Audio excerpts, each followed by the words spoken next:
Hi guys, good morning. Andito po ako ngayon sa may bundok kung saan nakatanim yung mga mais namin.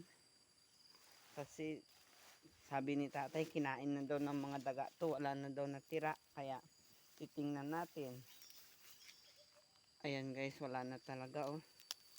Bus na. Ito oh.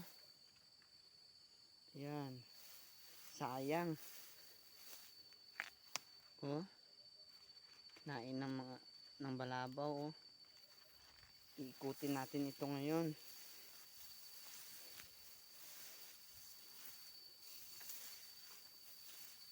Ayan. Wala na talaga. Bus na. Sayang naman. Oh. Nakikita nyo guys, napakadami niyan. Kaso kinakain naman ng balabaw. Oh. Wala na. Sayang.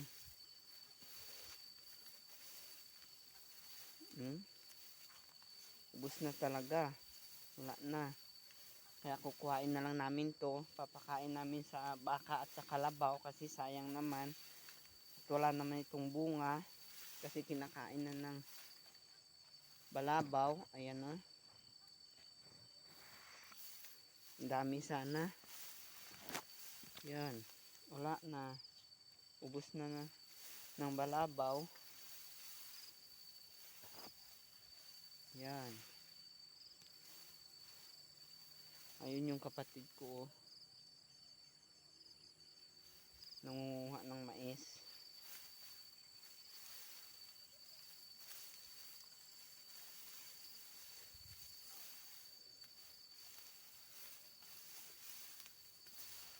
Yan guys. Wala na. Ubus na.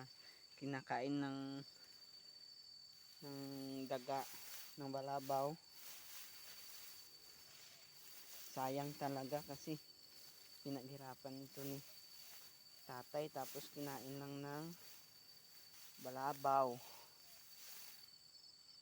Ayan. Na.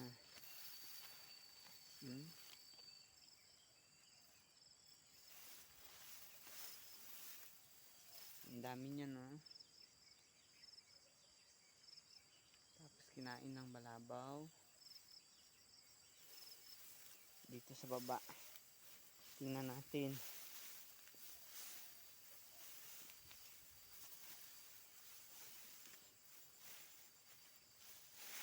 Yan. Yun oh. Na.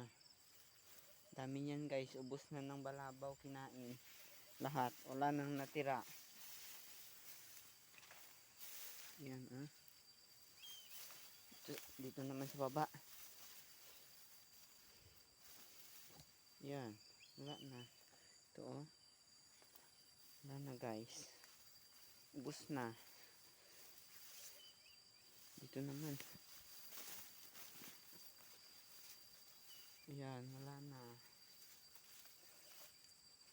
Ubos na.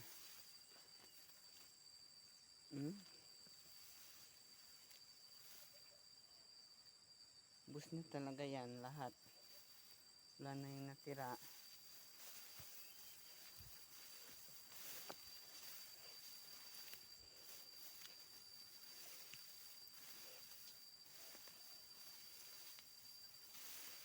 Yan oh, wala na.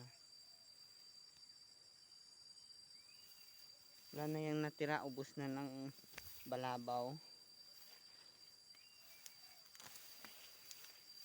Kaya sayang naman. Yan oh. Yan, wala na. Ubos na, sayang naman yung pagod ni tatay dito kasi ubos na ng balabaw. Kahit isa, wala nang natira.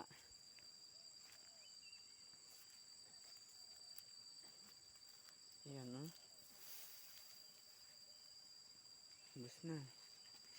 Ayan, wala na.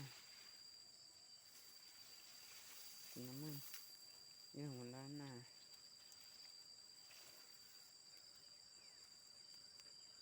Hanggang dito yan sa baba guys oh.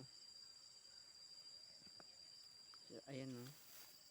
Kung nakikita naman ninyo, sayang talaga oh.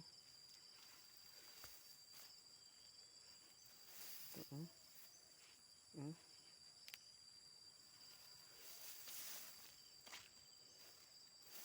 Malalaki pa sana guys oh. Wala na. Kinain na yan ng mga daga. Diyan sa baba, ubos na rin. Kaya kukuhain na lang namin ito. Papakain namin sa kalabaw at sa baka. Kasi sayang naman.